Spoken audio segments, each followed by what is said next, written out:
aujourd'hui, je vais vous parler d'un cas extrêmement connu en psychologie, qu'on voit en histoire de la psychologie, mais qu'on voit également régulièrement en neurosciences. Il s'agit du cas HM, comme c'est noté au niveau du tableau. Alors, qui était HM? Qu'est-ce qu'il a apporté? Pour en savoir un petit peu plus, je vais vous partager un petit PowerPoint sur le cas HM. Alors, HM ou la mémoire disparue. Donc, HM, c'est une personne qui, depuis sa plus tendre enfance, depuis l'âge de 10 ans à peu près, a des crises épileptiques et des crises relativement fortes. Et, probablement des crises qui s'amplifient. À cette époque-là, beaucoup de difficultés pour juguler les crises épileptiques. Une des seules possibilités quand les crises sont trop fortes pour éviter la propagation des foyers épileptiques, pour éviter que ça envahisse l'intégralité du cerveau, on essaye de localiser les zones épileptogènes et on enlève ces zones-là. On les enlève en se disant que probablement le cerveau on n'a peut-être pas trop besoin et puis que ça sera une meilleure vie pour l'individu. Donc, à l'âge de 27 ans, dans les milieux des années 50, William Scoville opère HM justement pour éviter cette propagation de foyers épileptiques. Après son opération, il va être observé, étudié, avec son accord bien évidemment, pendant plus d'une cinquantaine d'années par du personnel de l'Institut de neurologie de Montréal et plus particulièrement par Brenda Miner. Alors, Brenda Miner que l'on voit ici, qui va passer de nombreuses années et notamment qui va développer sa thèse sur le rôle des structures qu'on a enlevées à HM et quelles en sont les conséquences. Et même après sa mort, je dirais, il a été assez généreux pour faire don de son corps et surtout de son cerveau à la recherche. Et même après sa mort, on continue à analyser son cerveau puisqu'on a fait énormément de coupes histologiques de son cerveau. Alors, suite à la chirurgie qui a été opérée sur HM, quelles en sont les conséquences et pourquoi finalement c'est à cause de ces conséquences-là qu'il est rentré un petit peu dans l'histoire des neurosciences. Alors, vous voyez ici en image, en rotation, un crâne où on peut voir en transparence avec des structures rouges qui représentent un petit peu la localisation de l'hippocampe et donc par extension un petit peu du système limbique.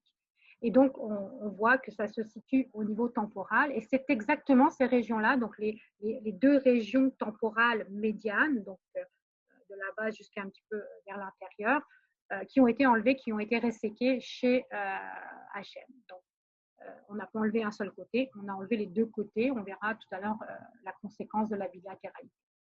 Alors, on a réussi ce qu'on voulait faire, l'épilepsie est contrôlée. Cependant, après la chirurgie, on s'aperçoit que HM n'en sort pas complètement indemne. Oui, il n'a plus d'épilepsie, c'est clair, mais il va présenter des troubles mnésiques, des troubles de la mémoire très importants. On s'aperçoit que ce n'est pas toute la mémoire qui va être altérée, mais certaines fois. Donc d'abord, ce qu'il avait déjà emmagasiné, donc la mémoire rétrograde, elle est toujours là, il perd un petit peu autour de la période de la chirurgie, mais c'est quand même relativement mineur. Par contre, l'amnésie majeure, l'amnésie la plus importante, c'est son amnésie antérograde, celle qui va après la chirurgie, c'est-à-dire la capacité à former des mémoires après la période chirurgicale, après pour lui enlever certaines parties du cerveau, ça c'est plus possible. Et c'est plus possible, plus particulièrement dans ce qu'on appelle les souvenirs déclaratifs, c'est-à-dire plutôt les souvenirs d'ordre explicite, d'ordre académique un petit peu. Les souvenirs implicites, comme par exemple apprendre à faire du vélo, s'élasser, etc., donc tout ce qui est un peu plus procédural, ils ont la possibilité d'être encodés. D'autres souvenirs peuvent également être encodés chez HM à condition qu'il y ait une charge émotionnelle très importante et ou des répétitions d'événements. Donc, par exemple, il va se rappeler de la mort de ses parents. Il va finir par se rappeler de la mort de ses parents parce qu'il y a une charge émotionnelle très, très importante. À force de répétition, il va se rappeler de la mort de Kennedy. Mais par contre, si on lui demande qui était Kennedy, il n'en a aucun souvenir. Il est incapable de dire qui était Kennedy. Il se rappelle de sa mort à cause de répétition et de charge émotionnelle, mais il ne se rappelle pas, il ne peut pas déterminer au niveau plus déclaratif, plus scolaire, qui était Kennedy, il est incapable de le dire. Dans un premier temps, il ne se reconnaît même pas dans le miroir, hein, il ne reconnaît pas sa face dans le miroir, puis à force de répétition, il va finir quand même par s'en rappeler. Donc, deux explications, la charge émotionnelle qui va permettre un encodage plus rapide ou différentiel des souvenirs, et l'utilisation, à force de répétition, d'autres circuits que les circuits traditionnels, et notamment les circuits du système limbique qui sont utilisés. Donc, si je reviens un petit peu à la chirurgie elle-même, donc là, je vous présente un cerveau, un dessin de cerveau. C'est une coupe ventrale, donc c'est comme si je voyais le cerveau sous cet aspect-là, pardon. Et donc, on peut voir ici le cortex cérébral, le cervelet à ce niveau-là, puis la partie plus ancienne du cerveau à ce niveau-là. Et sur l'image du bas, on voit ce qu'on appelle une coupe frontale. Donc, le front étant ici, si je prends mon cerveau, je fais des coupes dans le sens du front, hein, genre des tranches de cerveau dans ce sens-là, c'est ce qu'on appelle les coupes frontales.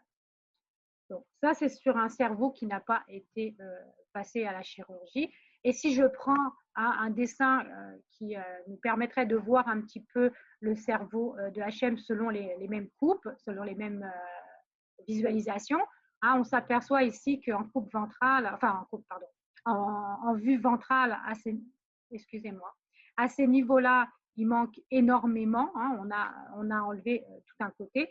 Et si je vais à une coupe frontale, je m'aperçois que de part et d'autre, ici, il manque énormément. Donc, on a enlevé tout un tas de substances, de substances cérébrales.